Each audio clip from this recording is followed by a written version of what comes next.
நல்லவர். இந்த காலை வேளையில் கூட வாழ்த்துகிறேன்.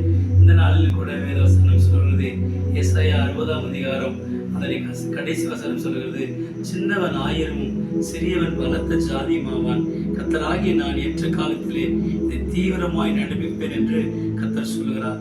எந்த காரியத்தை கர்த்தருடைய சமூகத்துல கேட்டு பெற்றுக் கொண்டிருக்கிறோங்களோ, பெற முடியாதபடி அது தடையா இருக்கிறதோ, கர்த்தர் இந்த கால வேளைகளில் பார்த்து சொல்கிறார், ஏற்ற காலத்திலே தீவிரமாய் நடப்பிக்கிற தெய்வம். ஒரு காலம் உண்டு, ஒரு நேரம் உண்டு. கர்த்தர் செய்ய போகிற ஒரு மகிமையான காரியம் உண்டு. நீங்க சோர்ந்து போக வேண்டாம், கலங்கி போக வேண்டாம். கர்த்தர் இந்த நாட்களில் பெரிய காரியங்களை செய்ய வல்லமுள்ள தேவனாக இருக்கிறார்.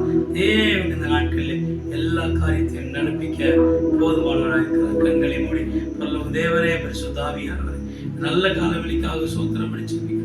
விசேஷமாக அந்த நாளில் தேவனை தோல்வி முகத்தோடு போராட்டத்தோடு காத்திருக்கிற அந்த பிள்ளைகளுக்காக ஜெபிக்கிறேன். கர்த்தராகிய நான் ஏற்ற காலத்திலே தீவிரமாய் நடப்பிப்பேன்னு சொன்னாங்களப்பா. எல்லா காரியத்தையும் நன்மையா நடப்புங்க. பெரிய காரியங்களை இயேசுவை நாம் ஜெபிக்கிறோம். ஜெபங்களும் ஜீவனுள்ள நல்ல தகப்பனே. ஆமென், ஆமென், ஆமென். God bless you. God bless you.